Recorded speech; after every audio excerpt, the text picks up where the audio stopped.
বন্ধুরা, আজকে অনেকেরই যে ছুটি আছে, আমার আজকে ছুটির দিনই, স্কুল বন্ধ। তো একটু দেরি করে উঠেছি 6:30। তার মধ্যে আমার একটু শরীরটাও বেশ খারাপ, মানে শরীরটা খুব খারাপ, এই পাটা খুব ব্যথা। তো খুব কষ্ট করেও তারপরে উঠেছি। এই পাটার মধ্যে সকালে উঠেই মুভ লাগিয়েছি, এত ব্যথা একেবারে এখান থেকে শুরু করে একদম পুরো পা নিয়ে ব্যথা।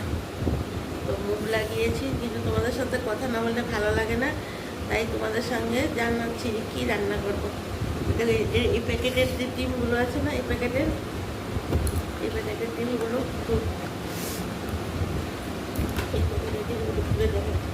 উল্টিয়েছি নাকি খুলতে পারছি না তোমরা। লাল লাল এই ডিমগুলো রান্না করবো আজকে, ডিমের ঝুল করবো। আর এখানে এগুলো কী বলো তোমরা, কচুর লতি বলো না, বাজার থেকে কেটে নিয়ে আসছে, আমার আর কাটতে হবে না কচুর লতি। বাজার থেকে একদম কেটে কুটে নিয়ে আসছে। কচুর লতিটা রান্না করবো শুটকি মাছ দিয়ে, শুকনো শুকনো করে শুটকি মাছ দিয়ে রান্না করব। ডাল করব, আর এই দেখো সয়াবিনের তরকারি করবো আলু দিয়ে। সয়াবিনটা দেখেছো, প্যাকেটের সয়াবিন। তো অনেক কিছুই রান্না করতে হবে। তো এখনও কিছু মানে করিনি।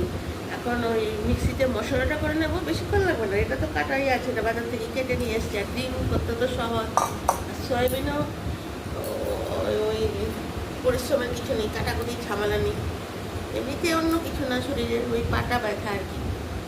তো বন্ধুরা প্লিজ তোমরা আমার ভিডিওগুলি দেখবে। আর আজকে তো অন্যদিন তো আমি ঘুম থেকে, যেদিন ছুটি টুটি থাকে না, 7 দিন উঠি, অনেক কাজ, মানে পুরো কাজ হয়ে যায় এই টাইমে। এখন বাজে 6:30 উঠেছি, কিছু বাসন টাসন ছিল, এগুলি ধুয়ে আমি একটু চা খেয়েছি। এই পাটা নিয়ে একটু কষ্ট হচ্ছে, তো চা খেয়েছি। খেয়ে আর ভাবলাম, প্রথম ভেবেছি দেবো কিনা, তারপর না দিয়ে আস্তে আস্তে বসতেও কষ্ট হচ্ছে, আস্তে আস্তে বসে আমরা না তোমাদেরকে ভিডিওটা দিই যে কী কী রান্না করবো, তারপর আস্তে ধীরে রান্না করবো। যদি পারি রান্নাটা করার পর দেখাতে পারি তো দেখাবো। আর তোমরা কিন্তু আবার দুপুরের, বিকেলের, সন্ধ্যার আসরের ভিডিও, দুপুরের খাবারের ভিডিও, মানে সেটা গান দিয়ে সেরে দিচ্ছি, পুরোটা দেখবে। আর বন্ধুরা তোমরা পাশে না থাকলে কিন্তু আমি এগিয়ে যেতে পারবো না। প্লিজ, আমার ভিডিও তো ভালো হয় না, কিন্তু তোমরা প্লিজ একটু পাশে থেকো, কারণ কতটা তো পারি না, এডিট করে সুন্দর করতে পারি না, সেটা তোমাদেরকে আমি আগেই বললাম। আর তোমরা পাশে থাকলে যা আমার আর চিন্তা নেই।